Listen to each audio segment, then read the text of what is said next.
no? Last Sunday, parang kailan lang tayo po ay nag-celebrate ng New Year. Ngayon, tapos na rin ang pagkapaskong pagkabuhay. So ngayon, talagang May na, no? Next week, first Sunday na ng May. So, pero po bakit nakikita na din namin nakikita? Ano po? Akin po talaga yan. Okay. Sige po. So, alam niyo po, marami pong, andito pa rin po tayo sa April sermon series natin na Rooted in Crisis. Our last sermon on this series, no? So, alam niyo po, marami po kasing Kristiyano na gustong lumago. Gusto natin, di ba, parang gusto natin lumawak ang alam natin sa Panginoon. Lahat tayo gusto natin maging matibay tayo sa pananampalataya. Gusto natin dumami yung church natin. And every one of us, no, gusto na, hindi lang to sa spiritual, maging sa personal natin buhay. Wala pong tao nagagad na lagi na lang na, maaring siguro may ganon, pero commonly, lahat tayo gusto natin umasenso ang buhay. Tama po ba? Pero ang problema, ayaw natin makinig. Gusto natin breakthrough, pero hindi natin hinahanap ang boses ng Diyos. Gusto natin ang direksyon ng buhay, di ba? Gusto natin direksyon.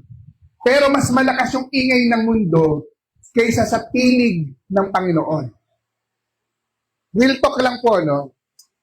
Hindi po tayo lalago kung hindi tayo marunong makinig sa Diyos. Okay?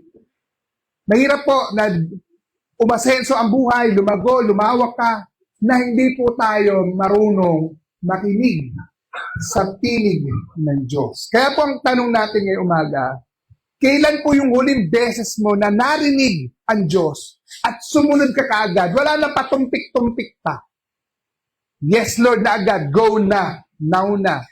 So, kailan po yon? Yung walang delay, walang excuse, no? Yes, wala tayong pag-aatubili. So, yan po ang aaralan natin, pag-uusapan natin ngayong umaga. Yung ganito pong pakikinig sa Diyos, ano po ang naidudulot sa atin buhay? Ayan. So, pag-usapan po natin ng isang bata na marunong, bata pa lang, no? Marunong na siyang makinig sa salita ng Diyos. Okay? Sampulan tayo. At kaya po ang ating sermon po at title ay Samuel, Speak Lord, I'm Listening. So, si Samuel po ang pag-uusapan natin, pero siya po ay nung bata pa. Okay? So, basahin po natin ang ating pangunahing talata ngayong umagang ito. Hanguin po natin dito ang sermon sa unang Samuel 3:9 hanggang 11. I don't know kung nababasa po ba natin. Medyo maliit, no? Pero, kaya sinabi niya, mahiga kang muli at kapag narinig mo pang tinawag ka, ganito ang sabihin mo. Magsalita po kayo, Yahweh. Nakikinig po ang inyong lingkod. At muli ngang nagnahiga si Samuel, si Yahweh ay lumapit kay Samuel at muli itong tinawag. Samuel, Samuel! Sumagot si Samuel, magsalita po kayo. Nakikinig ang inyong lingkod. Sinabi ni Yahweh, hindi magtatagal at may gagawin akong kakilabot na bagay sa Israel. So lahat ng nakakabalita nito'y mabibigla. So bibigyan po natin ulit ng konteksto itong binasa po natin na to, no? Zoom out muna tayo. Hindi lang ito story, so hindi lang po ito kwento na isang bata, kundi ito po ay isang picture ng isang bansa na nawalan ng spiritual sensitivity. So nawala yung pagiging sensitibo nila sa spiritual na connection sa Diyos. So parang ganito, parang humina ang signal, no? May signal, pero parang wala kasi ang hina. Okay?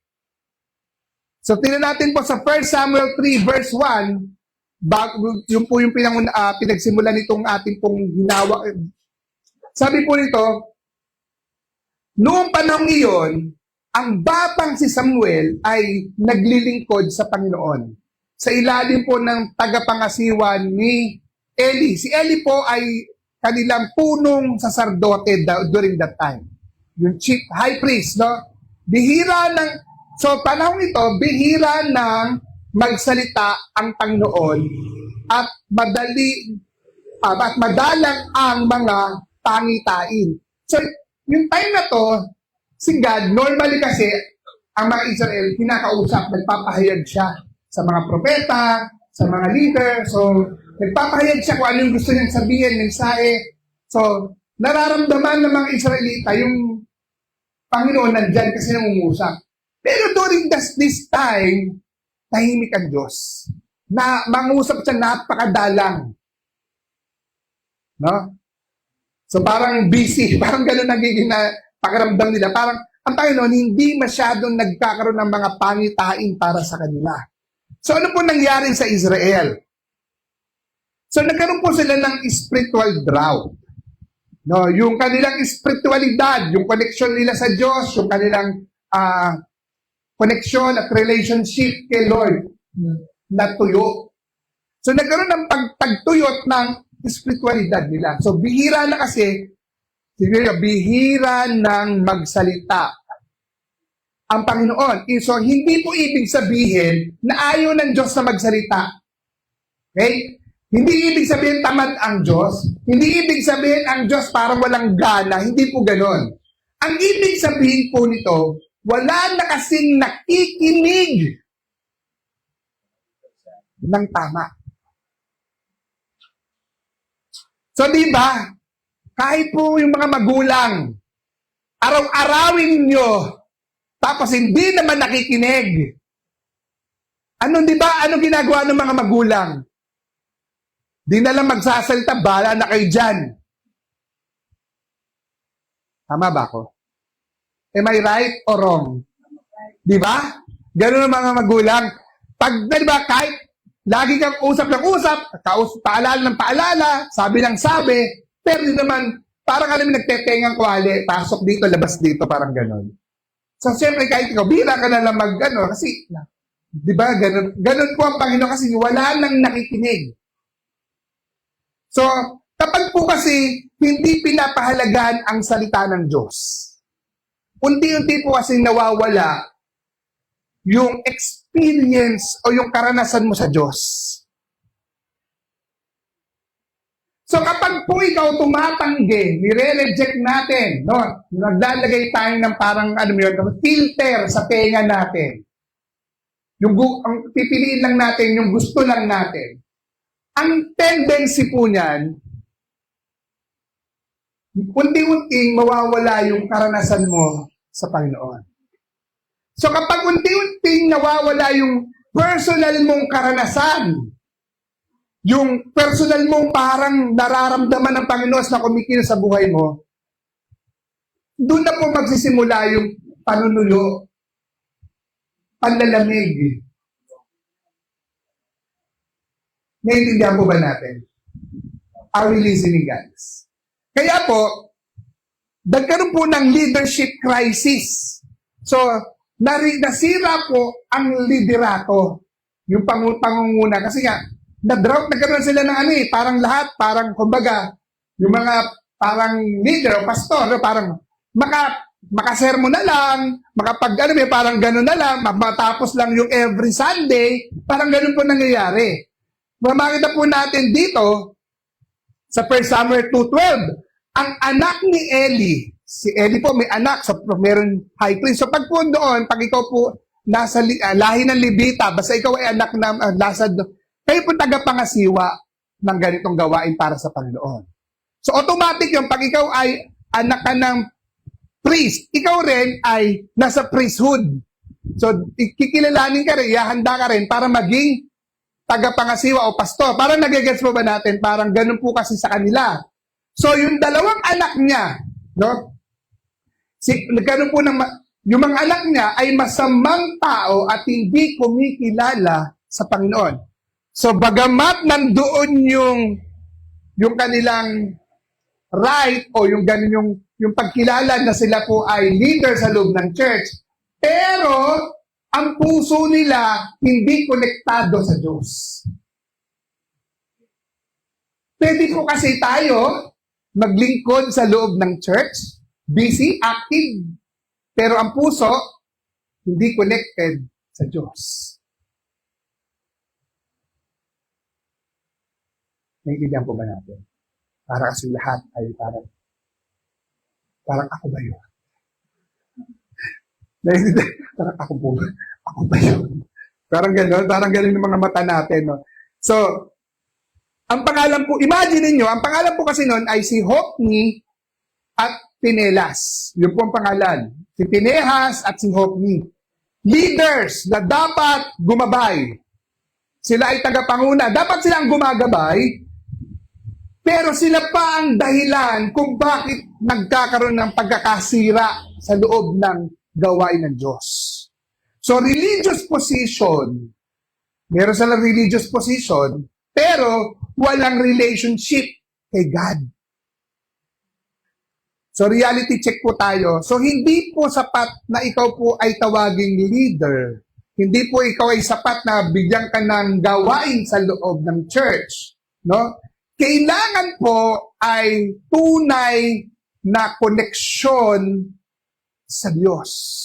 So kahit na tayo po ay narito, meron tayong ginagampan ng papel, pero ang mahalaga po sa Lord, hindi yung ginagawa natin.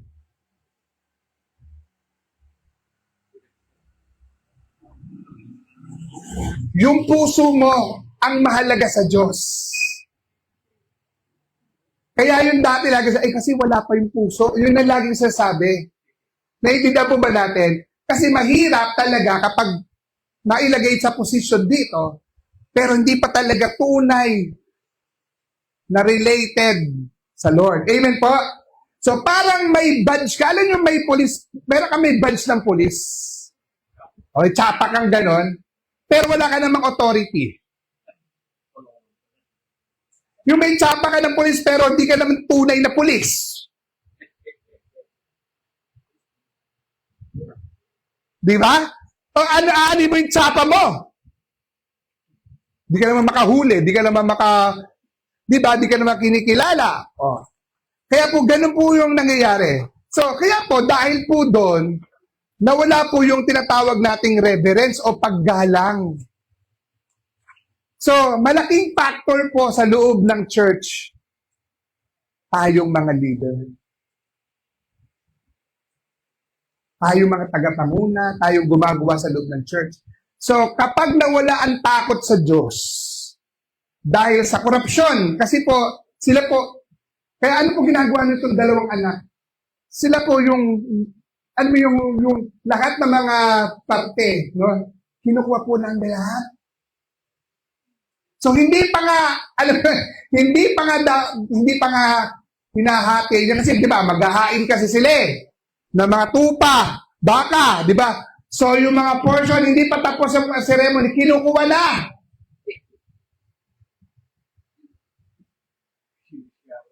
Yes. Naiintindihan po ba natin? So ganun po kakurap. Tapos yung mga in-offering ginagamit nila sa sarili nila. So, ganun po yung itong dalawang to. Kaya po, yung mga tao nakikita, nalalaman, kaya nawawala na ng paggalang sa Diyos. Kaya napakahalaga po ng tinatawag nating testimony. Sabihin natin? Testimony. Patotoo natin. Yun po ang iniingatan natin. Kasi pag yun man nasira, para po kaya tinawag ang mga Christian na salt and light, di ba? Pag ang asin, nawala yung alat, nawawala siya ng saysay. Yes. Are we getting the point, guys? Amen. Kaya po, dito pa makita natin dito, napakalaki ng kasalanan ginagawa nung kabataang ito laban sa Panginoon. Kapag nawala po yung kabanalan, tingnan natin, kapag nawala yung kabanalan, pag alam mo yun, yung parang binabaliwalaan, ang tingin lang natin sa gawain ng Panginoon, parang isang normal na gawain na parang pagtitipon lang sa birthday, wala na ang, alam mo yun, pagtaas na tingin natin sa Diyos, pag nawala po yung kabanalan, nawawala po yung sensitivity natin sa tinig ng Diyos.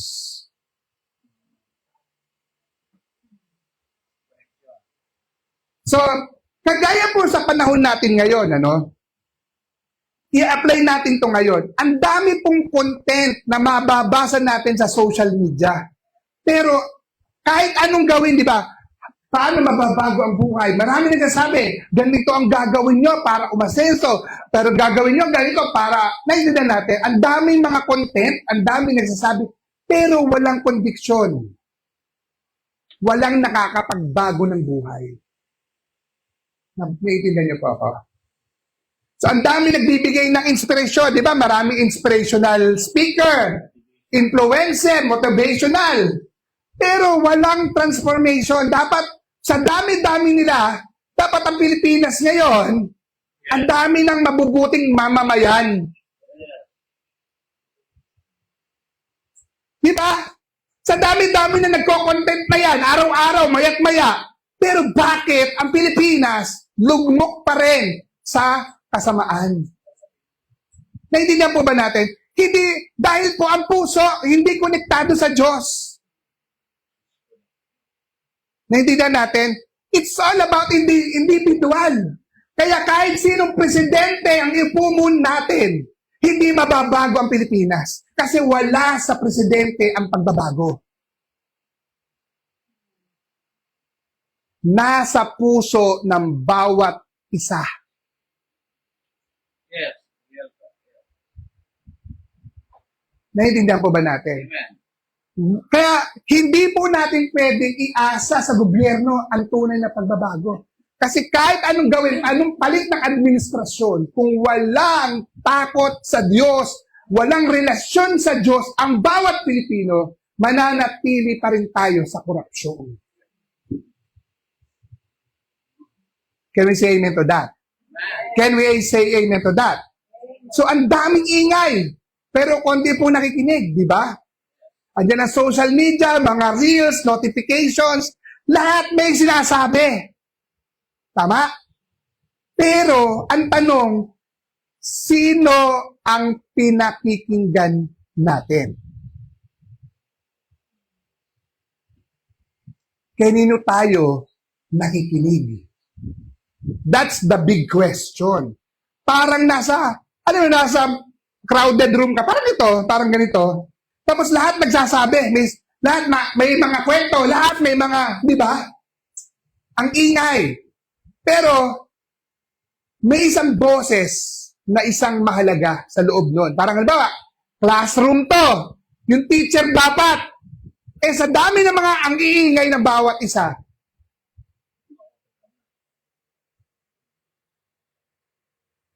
hindi natin napapakinggan yung boses na mahalaga.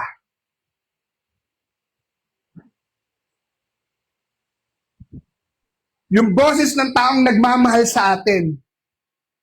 Kung hindi po tayo focused, mamimiss po natin ang mahalagang mensahe ng Panginoon. Yes.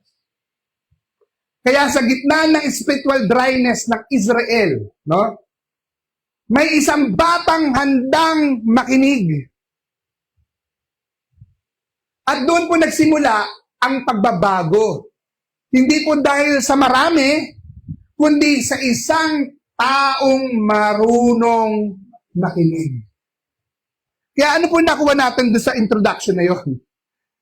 Ang Diyos ay patuloy po siyang nangungusap. God still speaking. Kahit po malamig ka sa Diyos. Kahit ang feeling mo dry ang spiritual life mo, nangungusap pa rin ang Diyos sa atin. Naiintindihan po ba natin? God still speaking kahit sa panahon na parang dry ang yung relasyon sa Kanya. And the question is not, nangungusap ba ang Diyos? Is God speaking? Basta talaga bang nangungusap ang Diyos? Hindi po yun ang tanong. Ang tanong, are we listening? Hindi tanong kung nangungusap ang Diyos. God is still speaking. Pero, ang tanong kasi, nakikinig ka ba? So, God's voice is always available. Lagi po yan available ang tinig ng Diyos. Ang salita ng Diyos, lagi nandyan. Ang nagmamatter, yung tugon.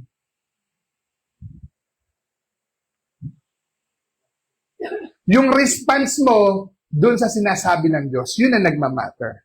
Amen? So, point 1, God speaks kahit tahimik ang mundo. Kahit pakiramdam mo parang walang nangyayaring parang walang nangyayari sa mundo. No? Tingnan natin, sabi po sa Samuel 3 verse 4, di ba? Tinawag ng Panginoon si Samuel, sumagot siya, narito po ako. Sabi po niya, di po ba? So, sabi niya, narito, nangusap, tinawag sino? Si Samuel. At sagot ni Samuel, narito po ako. So, sa gitna ng spiritual dryness ng Israel, di ba, walang pangungusap, di ba? May isang boses na pumutol ng katahimikan. Okay? Ang boses ng Diyos. May isang boses po na hindi po nagsimula. So, hindi po sinabi na nagsimula po magsalita ang Diyos dahil okay ang Israel. Hindi sinabi na dahil maayos na ang Israel, kaya nangusap ang Diyos. Ganun pa rin ang kondisyon, pero nangusap ang Diyos. Malinaw po. Kaya po, ang Panginoon po, nagsasalita, kahit po ang mundo o ang paligid po natin ay napaligid tayo ng korupsyon. Lalo sa panahon natin ngayon. No? Talagang matindi ang korupsyon. No? Ang Panginoon po, no? Kahit po tahimik ang revelation, no? Nangungusap ang Panginoon sa buhay natin.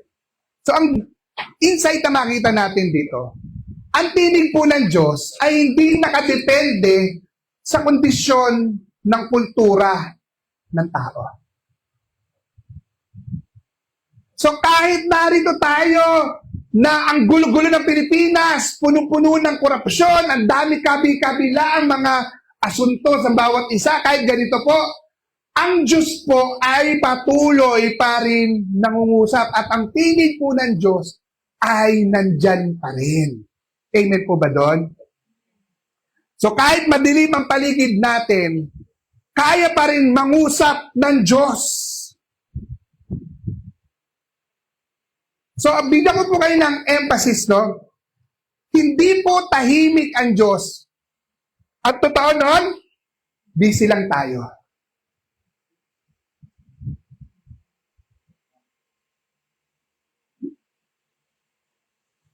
Sabi po sa John 10:27, sa 1:10-27, sabi diyan, nakikinig ang aking tupa sa aking tinig.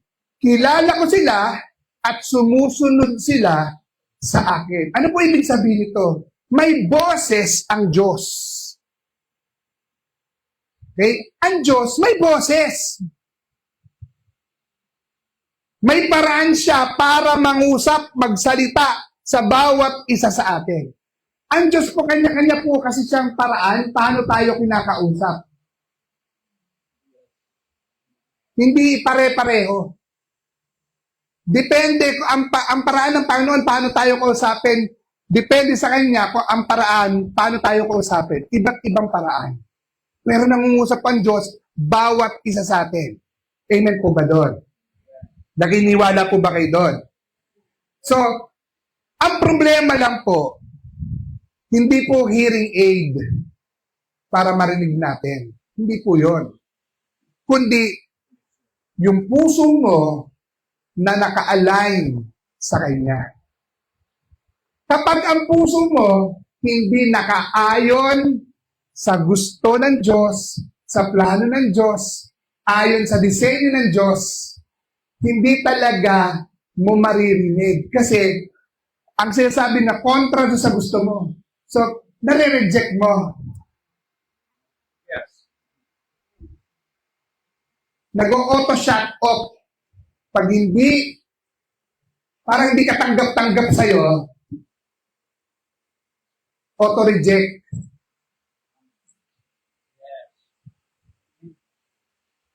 Naintindihan po ba natin ito, mga kapatid? Parang minsan, ganito po tayo. Lord, bakit hindi ka po nag-WhatsApp sa akin? Parang wala akong naririnig sa'yo. Kasi po, maari, 5 hours ka sa phone, tapos 5 minutes ka lang, nagbabasa ng Bible.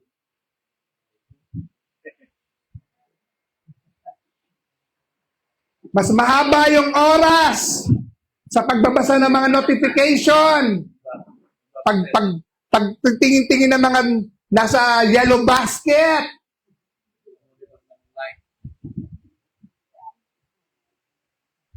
Busy sa mga telenovela. Busy sa mga YouTube, sa mga politika. Mas ang haba ng oras. Ang tiyaga natin pakinggan ng House of Representatives, Committee of Justice na hearing.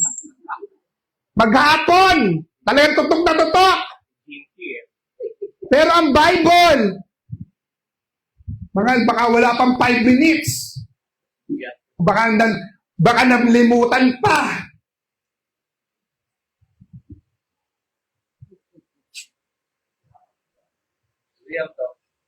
Mahirap po, no? Siyempre, mahirap pong marinig ang Diyos kung mas malakas ang TikTok kaysa sa Bible mo. Amen. Yes. Makatok po ako, ha? Baka po may... Parang nanay na tumatawag, ganito, anak! Anak! Anak! Oh. Parang, G! Berhinya. Maria Berhinya. Parang ganon. Mo kompleto. Naintindihan po ba natin? Are we getting the point, guys? Hindi dahil po, hindi sa nagsasalita ang Diyos, kundi naka-headset ka. Ganon din po tayo minsan. God is calling, but we are distracted. Ang daming nagpapalayo ng ating mga atensyon. Ang daming nagnanakaw at nagpapalayo ng ating atensyon sa Diyos. Kaya po, ang principle natin, makita natin ito, God initiates communication. Ang Diyos po mismo, ang nagsisimula na kausapin tayo. That's the very truth. Hindi siya naghihintay na lumapit tayo, kausapin siya. Siya po mismo ang nagsisimula na mangusap at kausapin. Siya nagsisimula ng pangkipag-usap. God initiates communication. Tingnan mo, di ba kanina, hindi si Samuel ang unang tumawag. Ang Diyos ang tumawag. Meaning, hindi po tayo ang naghahanap. Ang Diyos ang unang lumalapit. Grace ang dahilan. Biyaya ang dahilan. Kung bakit may pagkakataon kang makapakinig. Kaya po tayo nandito, nakakapanig tayo ng sermon. Biyaya po yan ng Diyos. Amen. Hindi po dahil malakas ka, hindi dahil nagdesisyon ka. It's all about the grace of God.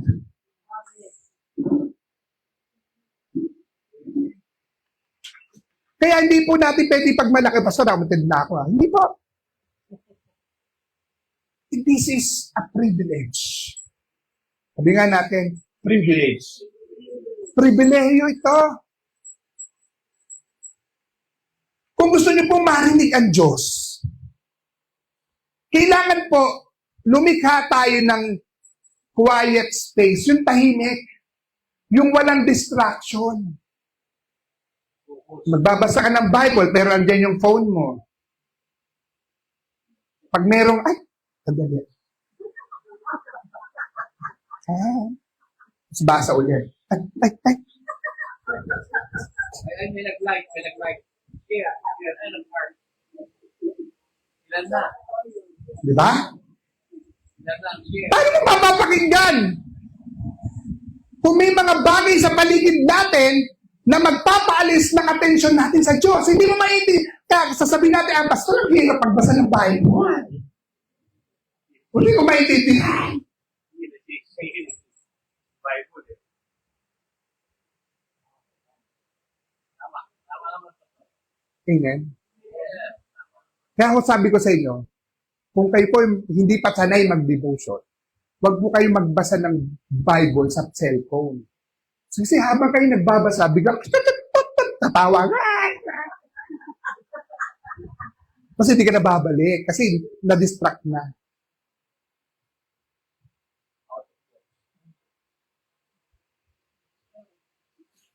Kaya mas maganda, kung di pa kayo talaga ganun sanayin nyo sa Bible talaga magbasa. Mano-mano. Kasi walang magno-notify dyan. Wala kayong makikitang may magpipid dyan. Salamat po sa isa nag-amen. Amen po ba doon? So, kailangan din po, we need to prioritize God's Word. Dito po, malinaw ang tinig niya. So, dapat po, teka lang mamaya ka nandiyan! Kung akong maganda, i-shut off nyo muna yung phone nyo o yung whatever. Prioritize Diyos muna. Salta muna ng Panginoon. Can you say amen to that? And kailangan i-reduce natin yung ingay, yung noise. Hindi po kasi lahat ng naririnig natin, kailangan natin pakinggan. Kaya po malinaw ang salita ng Diyos. Pero bakit hindi agad nakilala ni Samuel na siya ang Diyos? Hindi niya agad nakilala. Di ba? Kasi nung una narinig niyan, pumunta siya kay Eli. Kayo po ba yon? Ay, hindi naman ako tumatawag. Balik ka ulit doon. Ay, nakatatlong beses siya. Kasi hindi niya agad nakilala ang Diyos. Kasi nga, bata siya, wala siyang pagkakalam, hindi niya alam yung ganon. Wala po siyang, wala naman nagturo sa kanya. Naiintindihan po ba natin? Gets po? Yes. Kaya po, kailangan natin matutunan na makilala ang tinig ng Diyos.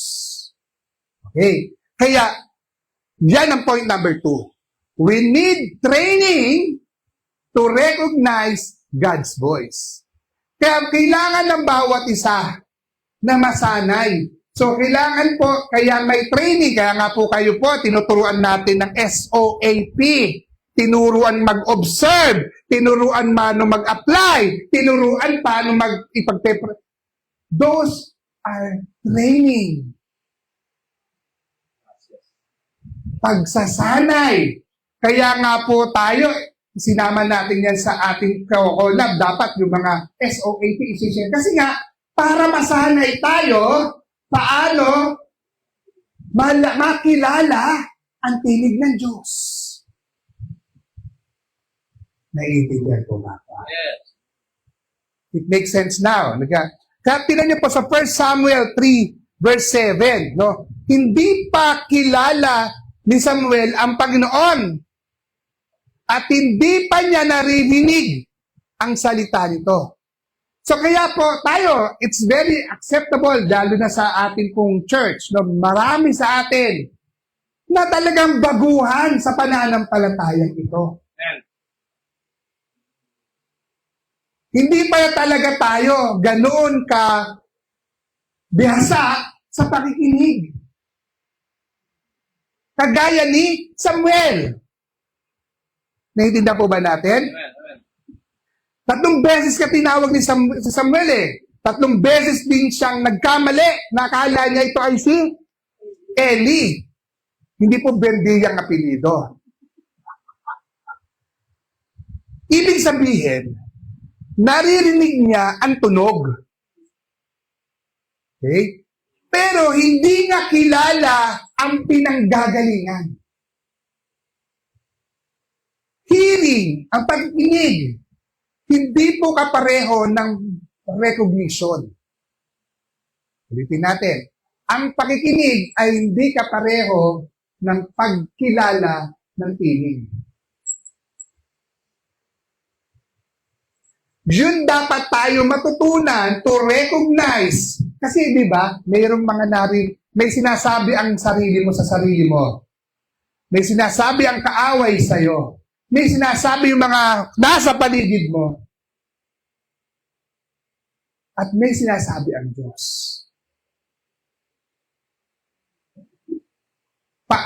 Di ba ang napakahirap i-recognize? Alin doon ang tinig ng Diyos? Are we getting the point? Kaya po, no? Hindi po automatic na marunong ka ng makinig sa Diyos, no? Hindi po yan automatic na matututunan mo makinig sa Diyos. Ito po ay talagang natututunan. Maaring, sa una, mamamali po talaga tayo. Pero unti-unti yan na masasanay ka sa tinig ng Diyos. Amen?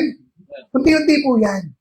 Na, alam mo na, kanina, minsan nagugulat ka. Kasi ito po siya sabi ng Panginoon, gagawin natin. Ano ba si Pastor? Nakakatawag siya sa langit. Ano may contact number doon?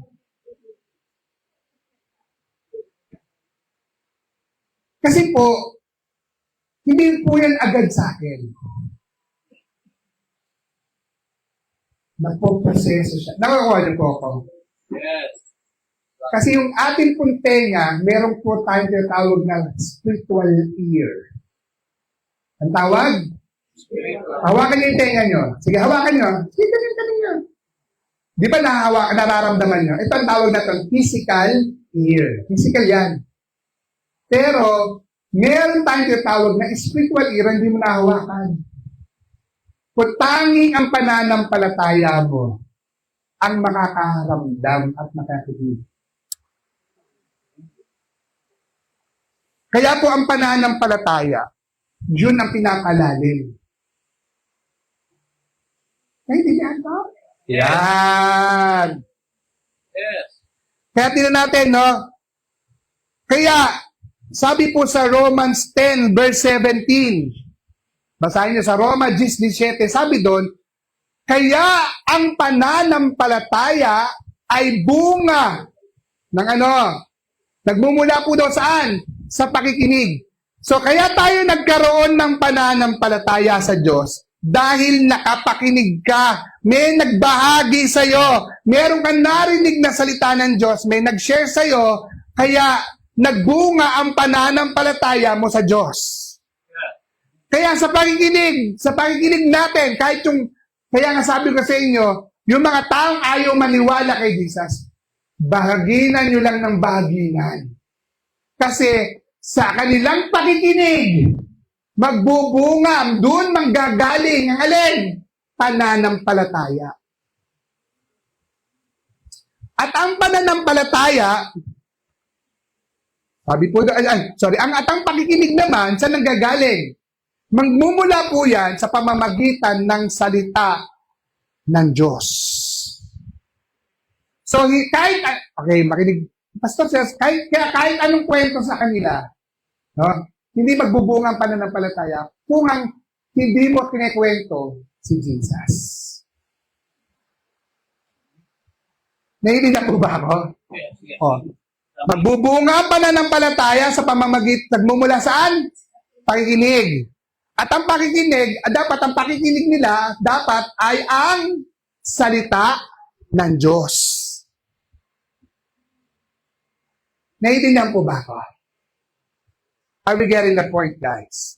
Kaya po, mga kapatid, no, habang lumalalim tayo, habang nag-aaral tayo ng salita ng Diyos, habang nagbabasa ka ng Bible, no, habang nag-SOAP ka, nasasanay ka dahil lumalalim ang pagkakilala mo sa Diyos. Para magkaroon tayo ng malinaw at masanay tayo sa salita ng Diyos, mapakinggan natin ang tinig ng Diyos, kailangan talaga makilala natin ng Diyos ng malalim. Yung karakter niya, yung paraan niya, paano siya nakikipag-usap. Nakita niyo po ba? Kaya po tayo pinag-o-observe doon sa binabasa natin para makita natin ang Diyos doon sa binabasa. Para pag ito ay na-apply mo, nasasanay. So, nasasanay ka, makinig po tayo dito. Kaya may application. So, yung natutunan mo, isa sa buhay mo, para lalo, ay oo nga, ganito ang Diyos.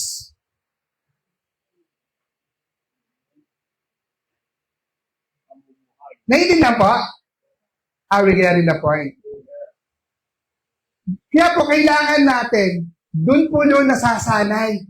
Nagkakaroon ka ng yung recognition mo sa Diyos, tumatalas.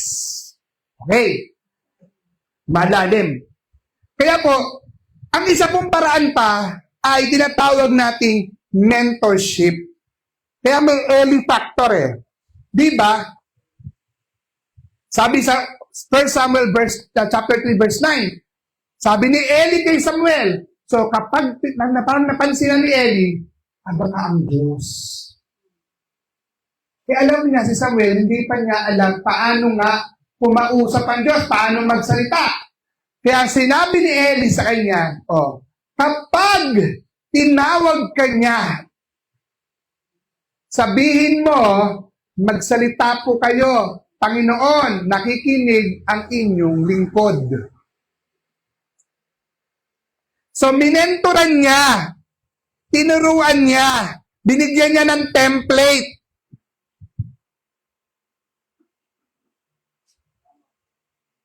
Diba? Binigyan niya ng template. Kasi hindi nga siya marunong eh. Kaya nga po sa church natin, mayroong mga template, pinoprovide. And that's mentorship.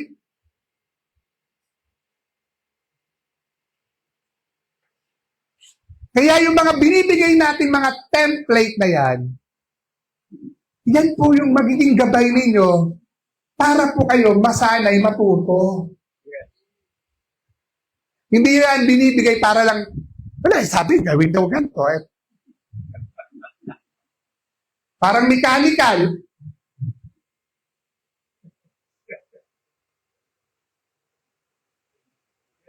Nasusundan?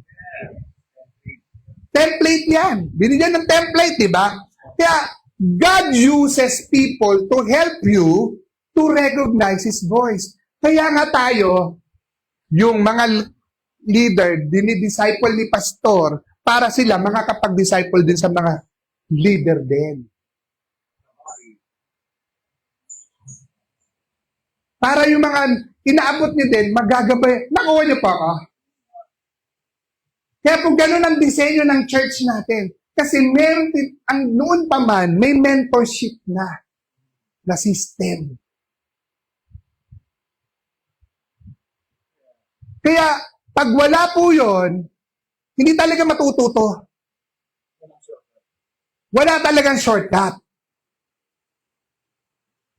Para pong ringtone yan eh, di ba?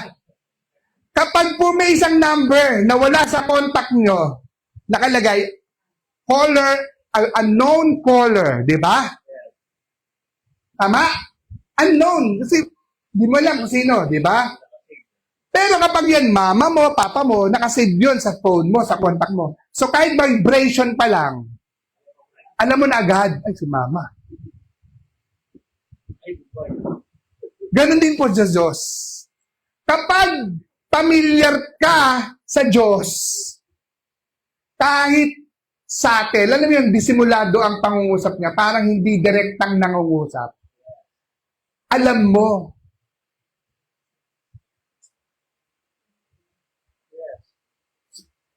So, halimbawa, merong kang nalaman, naramdaman mo, sinasabi ng sarili mo, nare-recognize mo, ay, hindi to sa Diyos. Ako lang to. Sinasabi ko lang to sa sarili ko, hindi ito ang sinasabi ng Diyos. Kasi hindi ganito mangusap ang Diyos sa akin. Naintindihan? Kasi kahit po tayo, ang unang agad maririnig natin, sa totoo lang, sarili natin. Yes. Ang unang mararamdaman mo, yung pakiramdam mo. So, iisipin mo, ay, ako ba to? Ako lang ba nagsasabi to? Sa akin ko ba lang galing to? Parang hindi ganitong paano ang kausapin. Nagigets mo ba natin? Hindi ganito ang Diyos. So, para pong baby na natututong mag-usap. Di ba kayo? Di ba? Parang sa baby, parang lahat ng to nagpare-pareho. Di ba? Wala pa siyang recognition. Sa simula, lahat pare-pareho. Pero habang tumatagal, nakikilala na niya yung boses ng mama niya, ng papa niya, kuya niya. So yung growth, yung paglago, kapareho ng familiarity. Kaya po minsan, mas malakas natin narinig ang ating sarili. Bakit? Dahil mas familiar ka sa tinig mo, sa sarili mo. Kaya lumago yun. Kaya konting naramdaman niya, na-recognize mo agad. Nagalit ka. Kasi mo, di ba? Naramdaman mo agad ang selos. Selos ka na. Naramdaman mo yung inggit, nainggit ka. Kasi, yun ang sinasabi mo. Familiar ka kasi. Tama? Kaya mahina ang tinig ng Diyos. Mas familiar tayo sa sarili natin kesa sa Diyos.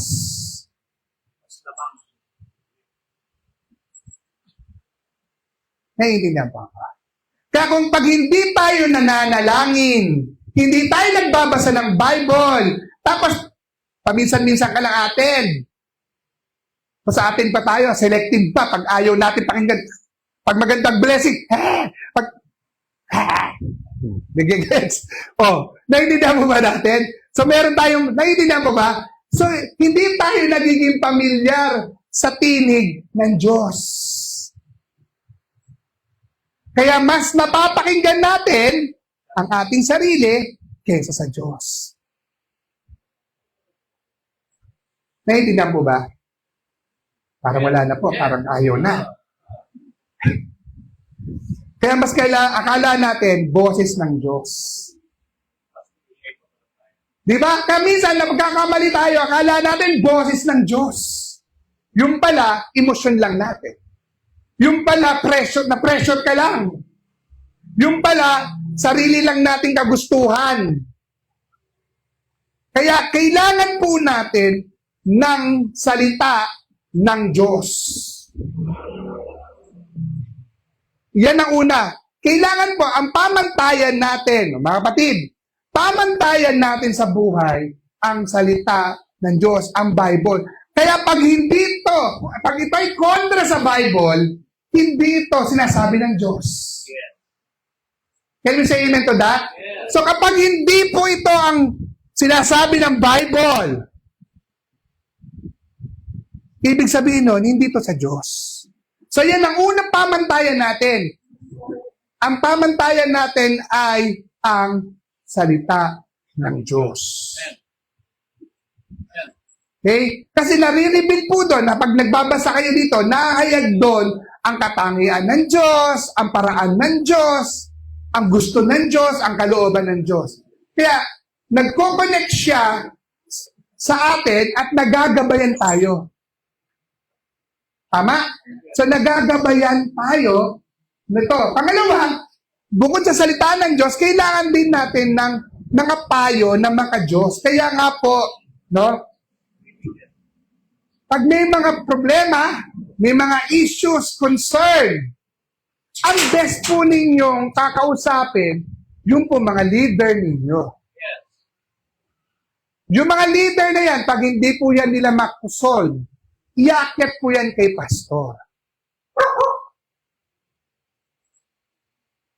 Para wala na nag-e-amen. Yes.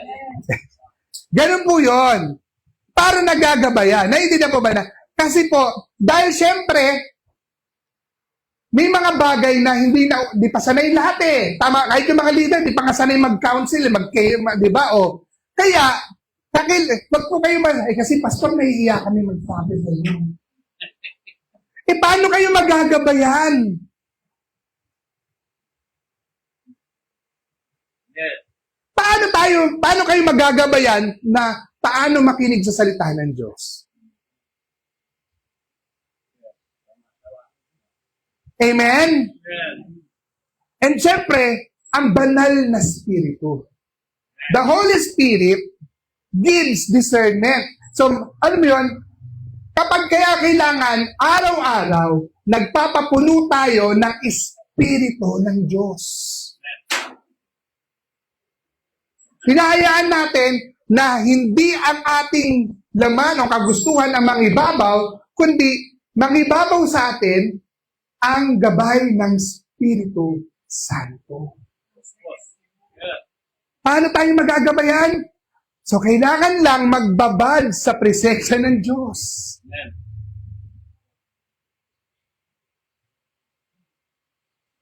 Amen? Yes. Amen.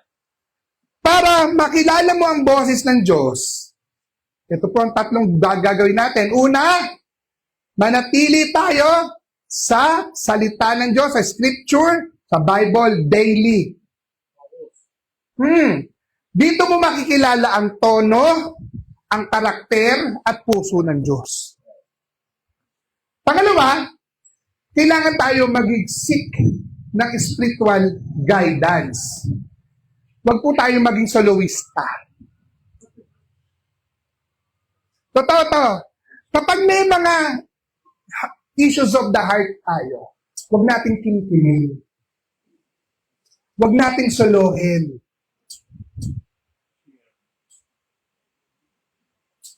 Kasi ginagamit ng Diyos ang mga leader, ang pastor, at mentor para maunawaan natin at marinig natin at matulungan ka, makita mo nasan ang Diyos sa sitwasyon mo. Amen. And then, test what you hear. I-test nyo. Huwag lahat, pakiramdam ko, tama ako. Kutog po, tama talaga ako. Huwag puro ganon. Kasi po, kailangan po, hindi po kasi lahat ng feeling natin ay galing sa Diyos. Hindi ko mo ito yung naramdaman. Tama po na, ang valid ang emotion. Ako, naniniwala ako na ang naramdaman natin valid. Totoo naman. Pero hindi tayo dapat nagkakaroon ng right dahil naramdaman mo to. Dahil valid siya. Dahil totoo naramdaman mo. Hindi po lahat yan ay paiiralin.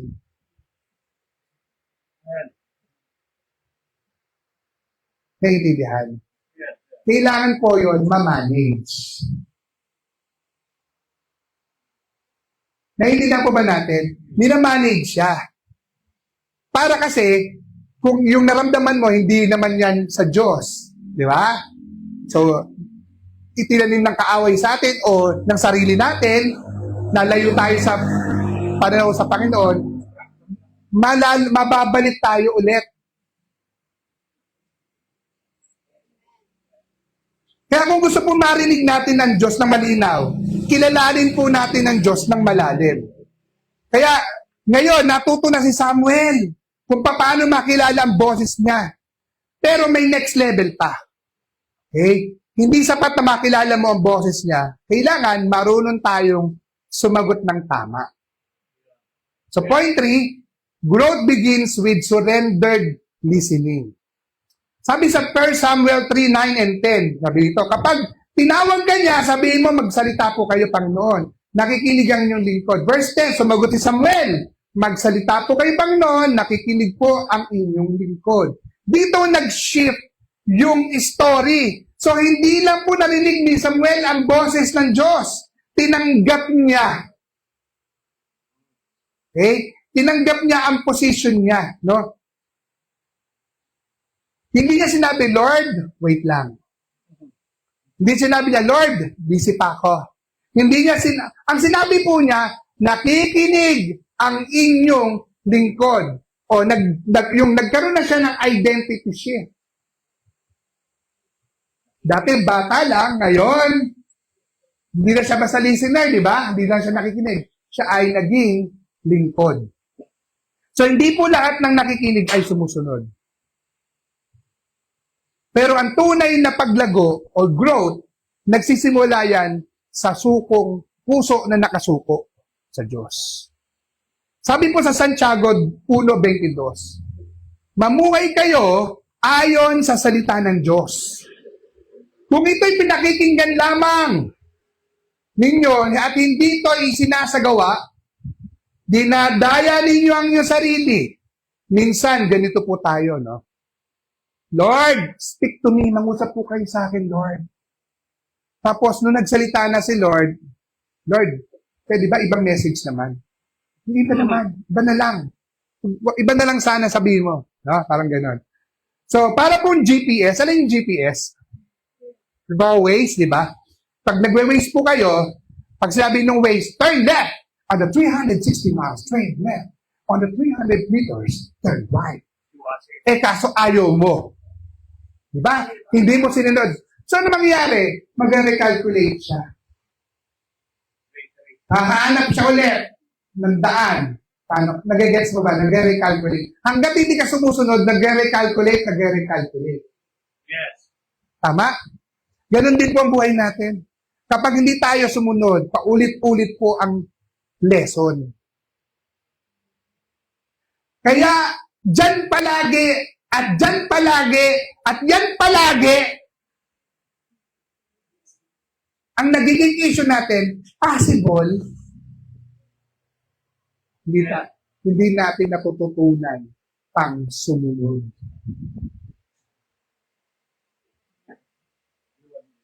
Amen. Hindi na po ba? Yes. Bakit po mahalaga ang lingkod mindset? Kailangan po kasi maging lingkod mindset tayo. Because listening without surrender is just an information. O, ganito. Lahat tayo nakikinig sa akin. Ba't kayo? Tama po? Yes. Kapag po tayo, basta simple nakikinig lang, pero bahala na, pag mamaya, bahala ko siya, basta. So, nagkaroon kayo ng information. Nalaman niyo ang kwento ni Samuel, nalaman niyo mga pinagsabi ko, na-enjoy niyo. We call that information. Lumawak ang alam. Yes. Pero listening with surrender, kapag ikaw nakikinig at may pagsuko sa Diyos, mangyayari, transformation. Mababago ka.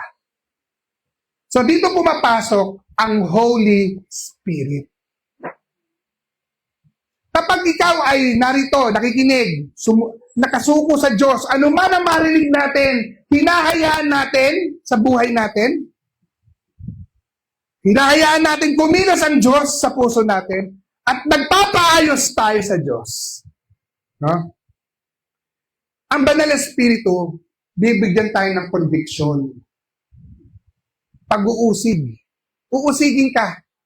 Ano, uudyakan ka, o mamaya, ganito gawin. Habang nakikinig ka ngayon, malamang na malamang, may sinasabi ang Diyos sa'yo. Habang nakikinig ka dito, kanina pa, meron na siyang pinapaalala sa'yo. Meron na siyang pinapaisip sa'yo, pinaparamdam sa'yo. And we call that conviction. Sabihin nga natin, yun po ay trabaho ng Banal na Espiritu. Pasalamat po tayo kung gano'n nararamdaman natin. Ibig sabihin ng konektado ka sa Diyos. Pero kung tayo nakikinig at wala ka nararamdaman, mag-isip ka, baka wala na ako sa Diyos. Can we say amen to that? Yes. Sabi po sa Juan 14:26, ngunit ang patnubay, ang Espiritu Santo na isinugo ng Ama sa pangalan ko, ang siyang magtuturo sa inyo ng lahat ng bagay. At magpapaalala ng lahat ng sinabi ko sa inyo. Kaya po, tuwing kayo magbabasa ng Bible, tuwing kayo makikinig ng sermon, tuwing kayo mag-aaral ng Wednesday at magpo-collab, meron tayo nararamdamang ganito. Kasi ang banal na spirito, ang siyang magtuturo sa atin, di ba nakuha niyo pa yan? Malinaw na malinaw, oh? At magpapaalala. Kaya yung mga nararamdaman mo, reminder ng Holy Spirit yan sa'yo.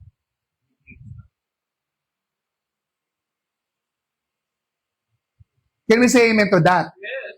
Are we getting the point now? Malinaw. Amen. Kaya po mga kapatid, alam niyo po ba si Ruth? Tatatandaan niyo si Ruth. Yes. Di ba si Ruth? Kung saan, sabi niya, kung saan ka pupunta, kasama ako, sabi niya. So walang hesitation. Walang backup plan. Buong puso ang pagsunod niya. Ano po naging resulta? Naging bahagi siya sa plano ng Diyos ng kaligtasan. So naging linya siya ng pamilya ni Jesus, no? Kaya yung simpleng obedience niya, naging extraordinary yung impact ng buhay niya.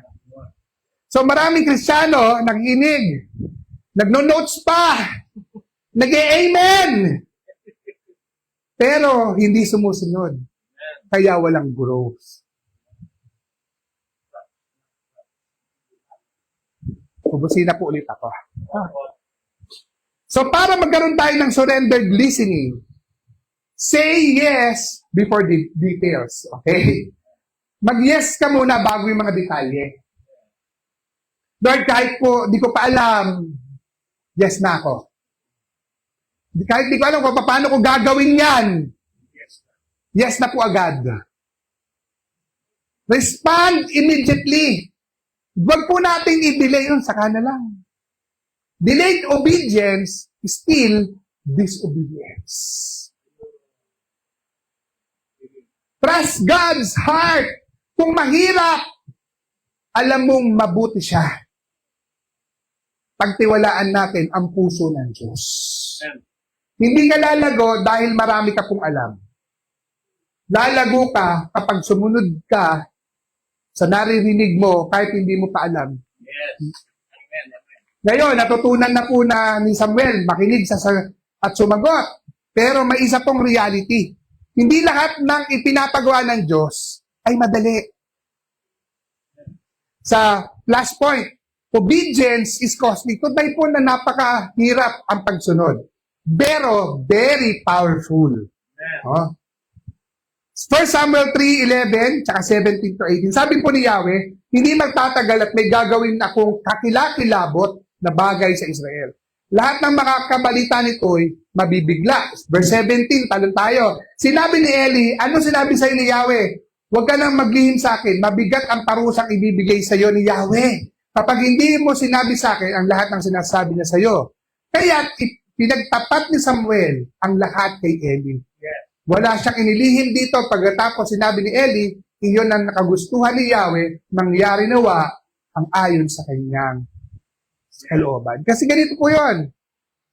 Ang pinasabi sa kanya, sinabi ng Diyos ni Yahweh, kay Samuel, ang parusa sa mga pamilya ni Eli at mga anak. Mabigat yun. Diba? Dahil bata ka pa, tapos lingkod ka, mentor mo, tapos siya yung, diba? Mahirap. So, ang unang assignment ni Samuel, hindi po encouragement. Judgment message. Kahatulan, laban sa pamilya ni Eli. Imagine ninyo, no? Bata ka, mentor mo ang kakausapin, parang pastor, tapos sasabihin mo sa kanya, may judgment ang Diyos sa pamilya niya. So, hindi po yun komportable. Mahirap sabihin. Yes. Ang pinakita dito, ang pagsunod sa Diyos minsan masakit. Pero laging makapangyarihan. Sabi po sa Luke 9:23, at sinabi, sorry po sorry po, nawala na ako. Yeah, anyway. Sabi po sa Luke, wala pala dyan, Lucas 9:22. Lucas 9:23, sabi rito, at sinabi niya sa kanya lang lahat, ang sino mang nagnanais sumunod sa akin ay kailangan itakwil ang kanyang sarili, pasanin araw-araw ang kanyang krus, at sumunod sa akin. Obedience, ang katapat po niyan, denial. Self-denial. Sabi nga natin, so kailangan itakwil natin ang ating sarili. So hindi mahalaga ang sarili, kailangan ang pagsunod sa Diyos. Amen po? So kahit na mabigat, kahit na anong gagawin natin, tutulog tayo sa Panginoon. So, kasama po ng denial of self is trust in God, ang pagtitiwala sa Diyos. Plus, courage to act. So, ang obedience mo, kalakip po niyan, una, self-denial. Talagang isasantabi natin ang ating sarili sa pagsunod sa Diyos. Pangalawa, pagtitiwala sa Diyos. Susunod, kalakip din ay tapang para, may lakas ng loob para gawin. Isagawa. Minsan natin ganito lang, Lord, gamitin mo ako. Basta hindi mahirap, hindi awkward, hindi ako mapapahiya. Pero ang Diyos, tatanungin niya sa'yo, game ka ba kahit uncomfortable? Parang doktor, no? Hindi po lahat ng diagnosis ay masarap pakinggan, di ba? Hindi lahat ng diagnosis ng doktor masarap pakinggan. Di ba? Minsan kaya nga ayaw natin magpa-lab test, ayaw natin magpa-check up, ayaw kasi natin marinig na may sakit ka, malala ka, malubha ka, mayroon kang gagawin sa'yo. Tama po? Kaya maraming hindi nagpapacheck up na Pinoy. Yes, ako. Am I right? Titiisin na lang. Wala naman akong nararamdaman. Di ba? Kaya hindi nagpapacheck up. Kasi nga, pero, kailangan sabihin ng doktor, kahit hindi maganda ang balita, kahit hindi maganda ang resulta, kailangan sabihin ng doktor sa atin para po gumaling. Diba? Ganon din po ang Diyos. He speaks truth. Nangungusap siya ng katotohanan. Kahit masakit sa atin, sasabihin ng Panginoon to sa atin para po tayo makalaya. Naintindihan po ba natin to? Speaks truth not just to comfort you, but to transform us. Kaya po si Samuel, natakot sa verse 15, natakot siya, ayaw niya sabihin. Pero sinabi pa rin niya. Hindi niya pinili yung comfort, pinili po niya ang obedience. Ano po resulta? Sabi po sa 1 Samuel 3:19, lumaking kasama ni Samuel ang Panginoon. Tinupad ng Panginoon ang lahat ng kanyang sinabi. Kaya yung obedience, nagkaroon siya ng authority. Nagkaroon siya ng kapangyarihan na dahil sumunod siya sa Diyos, nagkaroon siyang credibility na manguna. Nagkaroon siya ng magandang influensya. At dahil naging tapat siya, naging fruitful ang paglilingkod niya sa Diyos. Amen? Kaya po, ano po yung big picture na gusto kong makita natin to? Ganito pong malawang Diyos. Tumatawag siya, naghahanap siya na makikinig, at gagamitin niya ang susunod. Ulitin natin, ganito po. Since ang Lord, tinatawag tayong lahat. Everyone of us, God is calling each one of us. Lahat, tinawag. Pero, ang hinahanap niya po, yung makikinig.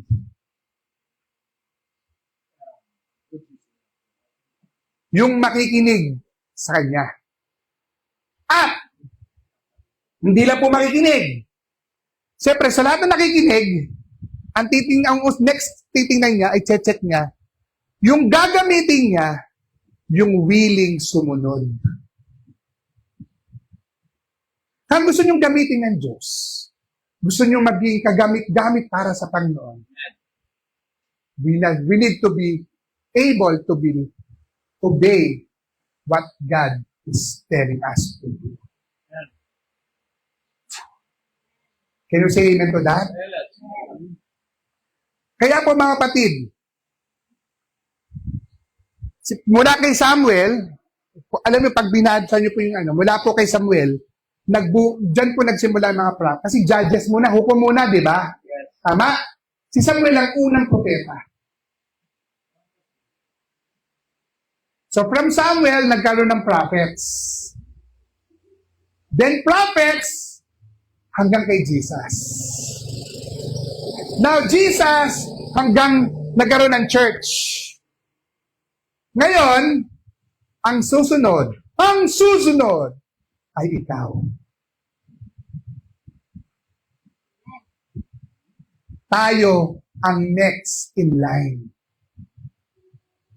We are next in line.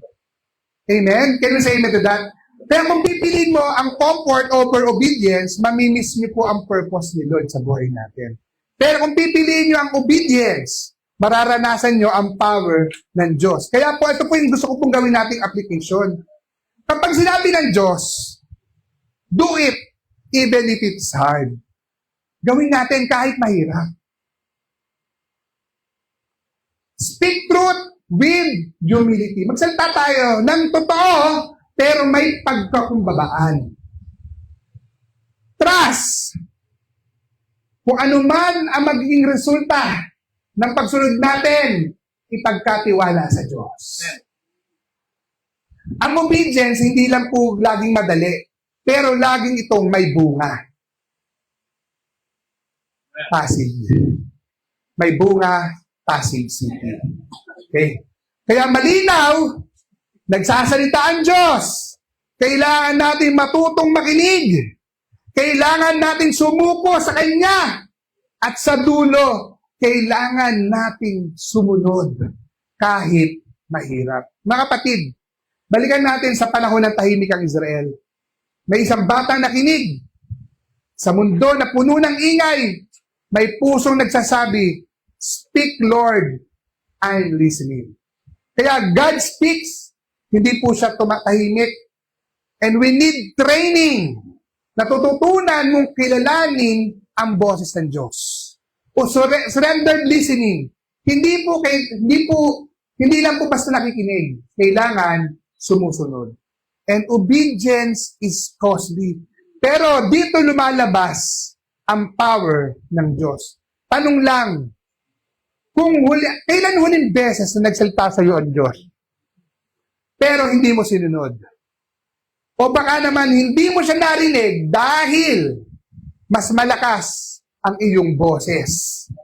So ito po yung gusto kong iwan sa atin. Sabi po sa 1 Samuel 3:10, si Yahweh ay lumapit kay Samuel at muli itong tinawag, "Samuel, Samuel." Sumagot po si Samuel. Magsalita po kayo, nakikinig ang inyong lingkod. Tandaan natin, hindi po ito script lang. Ito po ay lifestyle. Yes. Okay?